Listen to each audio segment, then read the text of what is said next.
Hello friends, आप लोग कैसे हैं? तो मुझे उम्मीद है कि आप लोग अच्छे होंगे। तो आइए आज के बच्चों हम लोग स्टार्ट करने वाले हैं अध्यारोपण का सिद्धांत। ठीक है, तो अध्यारोपण का सिद्धांत में हम लोग पढ़ने वाले हैं। तो आइए इसको हम लोग जानते हैं कैसे जो है इसका डेफिनेशन होता है, कैसे इसका आरेख होता है। तो इसके बारे में हम लोग अच्छी तरह से जानने का प्रयास करेंगे। तो बने रहिए वीडियो पर और इंजॉय के साथ आप लोग इसको पढ़ते रहिए। तो स्टूडेंट्स यहाँ पर देखेंगे अध्यारोपण का सिद्धांत, प्रिंसिपल ऑफ सुपरपोजिशन। अध्यारोपण का सिद्धांत के अनुसार क्या होता है, तो किसी आवेश पर अनेक आवेशों द्वारा लगाया गया परिणामी वैद्युत बल अलग अलग आवेशों द्वारा उस आवेश पर लगाया गया वैद्युत बलों के सदिश योग के बराबर होता है।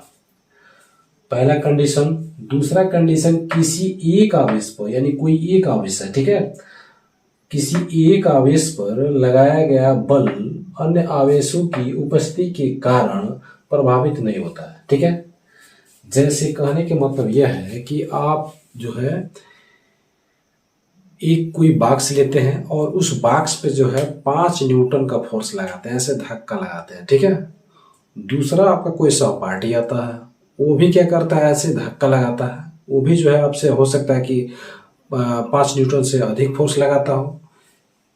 तो वो फोर्स लगाता हो तो बॉक्स से हो सकता है कि आपका विस्थापित हो या न हो, उससे कोई आपको मतलब फर्क नहीं पड़ने वाला है। क्योंकि आप अगर 5 न्यूटन का फोर्स लगा रहे हैं तो आप 5 न्यूटन का फोर्स लगाएंगे, बल्कि 10 न्यूटन का फोर्स नहीं लगाएंगे। आपके मान में कोई परिवर्तन देखने को नहीं मिलेगा। अगर तीसरा सहपाठी आए, उसी बॉक्स पे चाहे वो दरवाजे पे जो है फोर्स जो है आपसे अधिक फोर्स लगाए, ठीक है, तो आपकी जो आप 5 न्यूटन का फोर्स लगाए हैं तो 5 न्यूटन का आपका फोर्स रहेगा।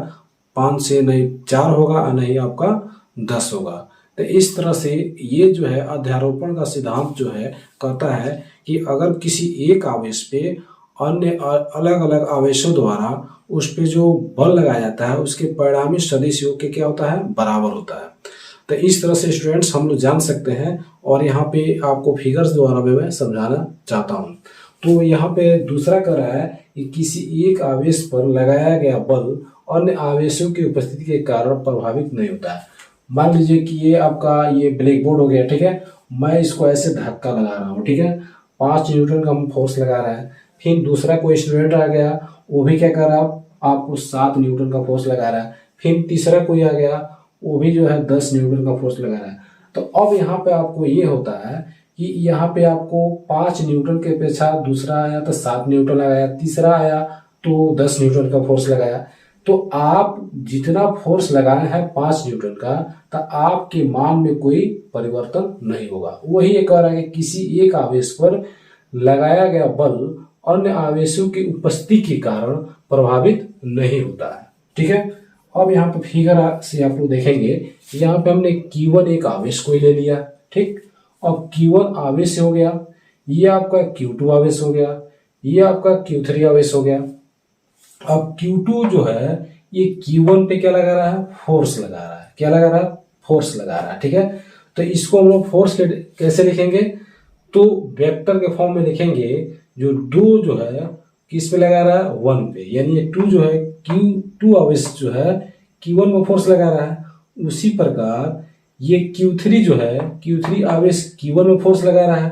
तो इसको हम लोग वेक्टर फॉर्म में कैसे लिखेंगे, 3 जो है 1 पे लगा रहा है, ये 3 जो है किस पे लगा रहा है, तो 1 पे लगा रहा है। तो इसको हम लिखेंगे वेक्टर 3 1। ठीक है, और इसका जो है एकांक सदिश कैसा लिखा जाएगा, तो वेक्टर सॉरी कैप R13 लिखा जाएगा। क्या लिखा जाएगा, कैप R13, यानी 3 के द्वारा 1 पे। ठीक है, उसी प्रकार ये 2 जो 1 पे लगा रहा है, तो इसका जो है इसको कैप कैसे लिखेंगे, तो 2 के द्वारा 1 पे। ठीक है, और उसके बाद यहाँ पे जो है ये Qn जो है आपका Q1 को फोर्स लगा रहा है। तो यहाँ पे इसको वेक्टर फॉर्म में कैसे लिखेंगे, वेक्टर Fn लिखेंगे। क्या लिखेंगे, वेक्टर Fn, यानी ये Q1 जो है कि किस पे लगा रहा है, तो 1 पे लगा रहा है। तो इसको हम लोग लिख सकते हैं क्या, यहाँ पे हम लोग लिख सकते हैं ये 1 ले सकते हैं, यानी n के द्वारा किस पे लगाया जा रहा है, तो 1 पे लगाया जा रहा है, ठीक है। उसके बाद यहाँ पे जो है 2 के द्वारा किस पे लगाया जा रहा है, तो 1 पे लगाया जा रहा है। 3 यहाँ पे Q3 जो है किस पे लगा रहा है, तो Q1 पे, तो इसको हम लोग क्या है 3 के द्वारा 1 पे लगा रहा है, ठीक है। तो इस तरह से हम लोग ये इसका क्या हो गया, ये सब जो है इसका ये फोर्स हो गया, ये भी फोर्स हो गया, ये भी फोर्स हो गया, ये Q2 आवेश हो गया, ये Q3 आवेश हो गया, ये Q1 क्या हो जाएगा आपका आवेश हो गया। यानी चारों ओर से इस पे क्या लगाया जा रहा है, फोर्स लगाया जा रहा है। तो वही कह रहा है किसी आवेश पर अनेक आवेशों द्वारा, कोई एक आवेश हो गया और अन्य प्रकार के आवेश है कि नहीं है, तो कह रहा है कि किसी आवेश पर अनेक आवेशों द्वारा लगाया गया परिणामी वैद्युत बल, यानी जो बल लगाया जा रहा है अलग अलग आवेशों द्वारा, उस आवेश पर लगाए गए वैद्युत बलों के सदिश योग के क्या होता है, बराबर होता है। जैसे देखिए यहाँ पे 1 जो है ये इसका दिया है, अब यहाँ पे 2 हो गया, 3 हो गया, डॉट डॉट डॉट यहाँ तक, ये फोर्स इस सबका जो है ये किसके बराबर है, तो वेक्टर F1 के बराबर है। अब यहाँ पे देखेंगे कूलाम के नियम अनुसार ये 2 जो है 1 पर लगा रहा है, किस पे लगा रहा है, 2 जो है यानी Q2 आवेश के कारण किस पे लग रहा है, Q1 पर फोर्स लग रहा है। तो ये 2 1 जो 1 इसको लिखेंगे वेक्टर फॉर्म में, तो 2 ये 1 हो जाएगा। उसके बाद आप लोग जानते हैं कूलाम का नियम क्या होता है, तो 1/4 पाई एप्सिलॉन नॉट, और उसके बाद Q1 हो जाएगा और Q2 हो जाएगा, क्योंकि Q2 लगा रहा है किस पे, Q1 पर लगा रहा है। तो एक आवेश ये हो गया, एक आवेश ये हो गया, ठीक है। और उसके बाद यहाँ पे क्या लिखेंगे, बट्टे में क्या होता है R स्क्वायर, तो यहाँ पे लिखेंगे R स्क्वायर 1 2 लिखेंगे, क्योंकि 2 के द्वारा 1 पे, ठीक है। अब इसको कैप क्या लिखेंगे R1 2, ओके। उसी प्रकार ये 3 हो जाएगा, ये Q3 आवेश के कारण Q1 पर फोर्स लग रहा है, तो इसको हम लिखेंगे वेक्टर 3 1, ठीक है। तो ये हो जाएगा वेक्टर 3 1, ये क्या हो जाएगा 1/4 pi epsilon not Q1 Q3 अपान ये क्या लिखेंगे R13 का स्क्वायर और कैप R13, ठीक है। इसी प्रकार ये जो हमारा Q1 आवेश जो है किस पे लगा रहा है फोर्स, तो Q1 पे लगा रहा है, तो इसको हम लिखेंगे क्या, वेक्टर F1 n बराबर, यानी n के द्वारा 1 पे, ठीक है। तो 1/4 pi epsilon not Q1 upon R n का स्क्वायर और वेक्टर R1n, ठीक है। तो अध्यारोपण का सिद्धांत से हमको क्या मिल गया, ये तीनों का जो जोड़ होगा वो किसके बराबर होगा, तो F1 के बराबर होगा। तो यहाँ पे हमको रिजल्ट क्या मिला, सम में देखा जा रहा है, तो 1/4 pi epsilon not 1/4 pi epsilon not तीनों में दिखने को मिल रहा है कि नहीं मिला, तो तीनों में ये कॉमन है, तब कॉमन कर लेंगे। इसमें ये दिया हुआ है Q1 Q2 अपान R1 2 का स्क्वायर, तो यहाँ पे मिला हुआ है, यानी इसको हमने यहाँ पे नोट कर लिया, फिर इसको हमने यहाँ पे नोट कर लिया, फिर इसको हमने यहाँ पे नोट कर लिया। तो यहाँ पे देखा जा रहा है ये डॉट डॉट में यहाँ पे रहेगा, प्लस यहाँ पे डॉट डॉट लगा सकते हैं, ठीक है।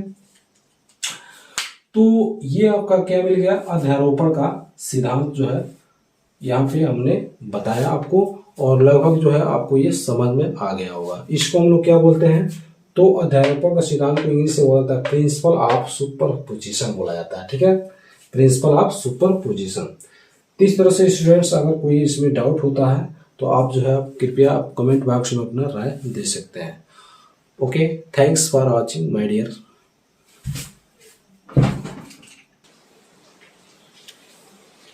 तो स्टूडेंट्स यहाँ पे हम लोग देखने वाले हैं सतत आवेश वितरण, ठीक है। तो इसके बारे में हम लोग अच्छी तरह से पढ़ने वाले हैं, तो आप शुरू से लेकर लास्ट तक वीडियो को देखते रहें और इस चैनल पर बने रहें। अगर आपको जो है ये वीडियो पसंद आता है तो आप अपने दोस्तों के पास ज़्यादा से ज़्यादा मात्रा में शेयर करने का प्रयास करें, ठीक है। आपके एक शेयर से आपके एक भाई का, एक बहन का इस वीडियो को के माध्यम से जो है उसको ज्ञान प्राप्त हो सकता है। इसलिए आप अपना जो है कीमती समय देकर उसको ज़्यादा से ज़्यादा मात्रा में शेयर करने का प्रयास करें। ओके, तो स्टूडेंट्स यहाँ पर देखेंगे सतत आवेश वितरण, कंटिन्यूअस चार्ज डिस्ट्रीब्यूशन। यदि किसी वस्तु पर आवेश का वितरण एक समान हो, अगर मान लीजिए कि ये हमारा कोई एक वस्तु हो गया, इस पे आवेश जो है एक समान, एक वितरण जो है आवेश का एक समान रूप से हो, ठीक है, तो उसी को हम क्या बोलते हैं, सतत आवेश वितरण कहते हैं। क्या बोलते हैं, सतत, ठीक है। यानी आवेश क्या हो रहा है, उस वस्तु पे समान रूप से क्या हो रहा है, वितरित किया जा रहा है, ठीक है। तो उसको हम लोग क्या कर लेंगे, सतत आवेश वितरण कहेंगे। ओके, अब आता है कि प्रकार।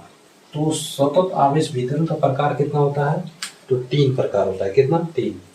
पहला आपका होता है रैखिक आवेश वितरण, जिसको हम लोग बोलते हैं लाइन चार्ज डिस्ट्रीब्यूशन।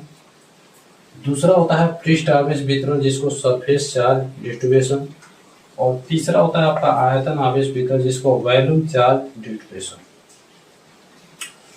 अब बात आता है कि रैखिक आवेश वितरण किसे कहते हैं, ठीक है। तो रैखिक आवेश वितरण एकांक लंबाई, यानी कोई चालक है, ठीक है, यदि कोई चालक है आवेश, उस पे एक समान रूप से आवेश क्या हो रहा है, फैल रहा है, ठीक है, यानी एक समान रूप से उस पे आवेश क्या हो रहा है, वितरित हो रहा है। तो उसको हम लोग एक तरह से बोलेंगे रैखिक आवेश वितरण। दूसरे भाषा में हम लोग बोल सकते हैं कि एकांक लंबाई, एकांक लंबाई पर वितरित आवेशों की संख्या को रैखिक आवेश वितरण कहते हैं। एकांक लंबाई यानी कोई एक चालक तार है, ठीक है, एक कोई हमारा क्या है, चालक मतलब लंबा तार है, ठीक है। तो एकांक लंबाई यानी किसी चालक तार के एकांक लंबाई, ठीक है, पर वितरित आवेशों की संख्या को हम लोग क्या बोलते हैं, रैखिक आवेश घनत्व कहते हैं। क्या बोलते हैं, रैखिक आवेश घनत्व। इसको हम लोग लैम्डा से प्रदर्शित करते हैं, और लैम्डा बराबर होता है Q/L होता है। क्या होता है, Q/L होता है, ठीक है। Q का मात्रक क्या होता है, तो कूलाम होता है। L का है लंबाई है, तो उसका मात्रक क्या हो जाएगा, मीटर होता है।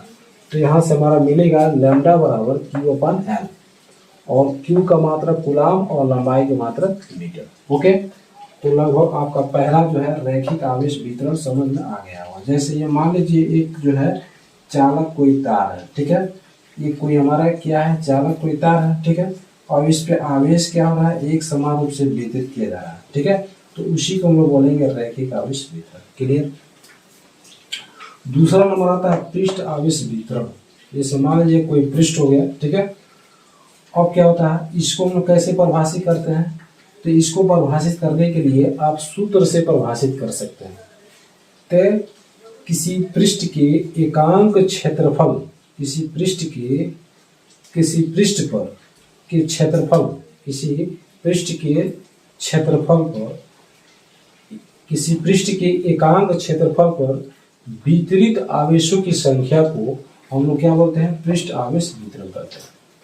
ये हो गया क्षेत्रफल और ये हो गया आवेश, यानी एकांक क्षेत्रफल पर वितरित आवेशों की संख्या को हम लोग क्या बोलते हैं, पृष्ठ आवेश वितरण करते हैं, जिसको हम लोग सरफेस चार्ज डिस्ट्रीब्यूशन करते हैं। Q का मात्रा क्या होता है, तो कूलाम होता है, और A का आपका क्या होता है, मीटर स्क्वायर। ओके, तो यहाँ पे आपका एक सरफेस है, यानी एक पृष्ठ बनाया गया है। इस पे देखिए एक समान रूप से आवेश क्या हो रहा है, वितरित हो रहा है, ठीक है। तो इसको हम लोग क्या बोलेंगे, पृष्ठ आवेश वितरण, ठीक है। इसको हम लोग सिग्मा से प्रदर्शित करते हैं, ठीक है। दूसरा बात समझ में आ गया। अब आइए आपका तीसरा नंबर आता है आयतन आवेश वितरण, जिसको हम लोग बोलते हैं वॉल्यूम चार्ज डिस्ट्रीब्यूशन।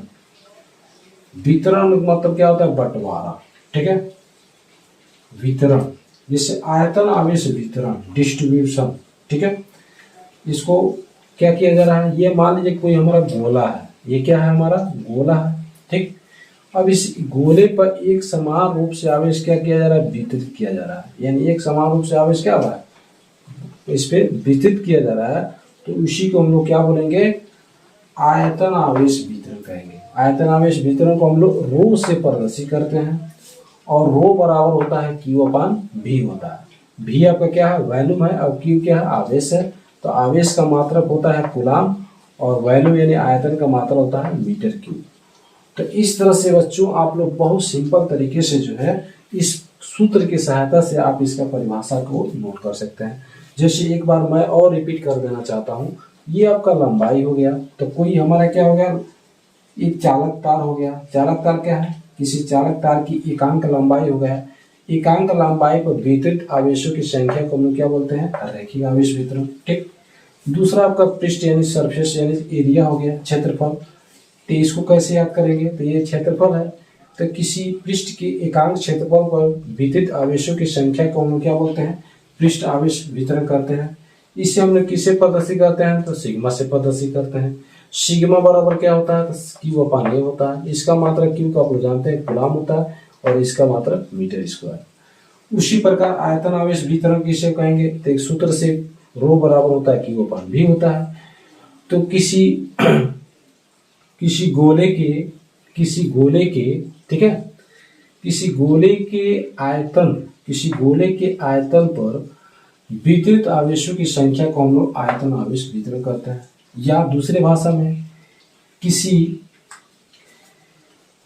एकांक आयतन पर वितरित आवेशों की संख्या को हम लोग आयतन आवेश वितरण करते हैं। ऐसे भी आप लोग सिंपल सा परिभाषा जो है आप बनाकर लिख सकते हैं।